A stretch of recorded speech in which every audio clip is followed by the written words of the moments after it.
जहां पर सरकार गूंगी हो, अंधा कानून हो, महरम तेरा वहां क्या हो। जी हां, ये बात सटीक बैठती है सीजेपी प्रोटेस्ट पे। सीजेपी प्रोटेस्ट एक ऐसा प्रोटेस्ट जो युवाओं की आवाज बन गया। सच्ची कहानी, सच्ची कहानी, सच्ची कहानी, सुख कैम की जुबानी। सच्ची कहानी, सच्ची कहानी, सच्ची कहानी। दिन तो वैसे ही और दिनों की तरह नॉर्मल ही शुरू हुआ था, लेकिन जैसे जैसे दिन बढ़ने लगा वैसे वैसे भीड़ आती गई। ये भीड़ इतनी बढ़ गई कि लोग 50,000 से लेके 1 लाख तक युवाओं की भीड़ देखी जा रही थी। लेकिन इसी भीड़ को निपटाने के लिए पुलिस भी तैयार थी। पुलिस इंतजार कर रही थी तो पीछे से कोई ऑर्डर मिले। जैसे ही संसद का सत्र शुरू हुआ, संसद का सत्र शुरू होते ही हंगामे के साथ एकदम पूरा का पूरा स्टेज गूंज उठा कि सीजेपी प्रोटेस्ट वालों की बात सुनी जाए। इसी के साथ संसद को स्थगित कर दिया गया। संसद को स्थगित करना ही बस यहीं पे बात खत्म नहीं हुई थी। इसके साथ ही सीजेपी प्रोटेस्ट वालों को बोला गया कि सरकार तो आपके साथ बात करना चाहती है। कल आप लोगों ने 12-12 साल की बच्चों का सर फोड़ा। हम भूल जाए वो चीजें। लड़कियों की छाती पर पैर रखकर पुलिस ने उनको पीटा है, मेल पुलिस ऑफिसर्स ने पीटा है। उसके बाद भी आप लोगों का मन नहीं भरा है। बहुत ब्रूटैलिटी करी है पुलिस ने। सरकार से बातचीत करने के लिए सीजेपी प्रोटेस्ट के काफी लोग वहां से निकल चुके थे। इधर यहां पे आंदोलन चल रहा था, वहां पे कुछ लोग सरकार से बात करने के लिए निकल चुके थे। लेकिन हुआ वही, इन लोगों को वहां बिठाया गया 3 से 4 घंटे और मंत्री जी मिले तो केवल सिर्फ 5 मिनट के लिए। 5 मिनट के मिलने के बाद इनका मेन मकसद था सीजेपी प्रोटेस्ट को खराब करना। जैसे जैसे भीड़ संसद की तरफ जा रही थी, पुलिस और उग्र होती जा रही थी। पुलिस वाले इतने कायदे में थे, ना ही उन पे नेम बैच था, ना ही कुछ पुलिस वालों ने वर्दी पहनी थी। बस वे भीड़ के साथ चलते जा रहे थे। वही पुलिस वाले कभी पत्थर मारते थे, कभी लाठी चार्ज करते थे। बहुत सी लड़कियां इस भीड़ में गिरती हुई नजर आई और कई प्रोटेस्टर नजर आए कि आप मुझे मारो, आप मुझे मारो।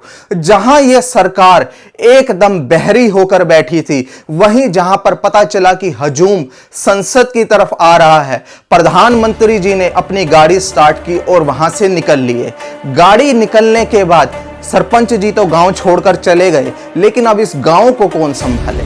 जी नहीं, संभालेगा इस गांव को पुलिस वाले संभालेंगे। उनको खुला ऑर्डर दे दिया गया। लाठियों पर लाठियां चल रही थी। इतनी लाठियां एक साथ बरसती हुई कभी नहीं देखी गई। शुक्र मनाओ सोशल मीडिया का और उन कैमरों का जिन्होंने इसको कैद किया और साथ के साथ अपलोड करते रहे। अपलोड करने के लिए भी सरकार ने वहां पर पूरा जाल बिछा रखा था। नेट को पूरी तरह बंद कर दिया गया, व्हाट्सएप ब्लॉक कर दिया गया और लोग खाली वीडियो बना बनाकर अपने पास ही रख रहे थे। और तो और सरकार इस समय इतनी डरी हुई थी कि 5 मेट्रो स्टेशन तक बंद कर दिए गए।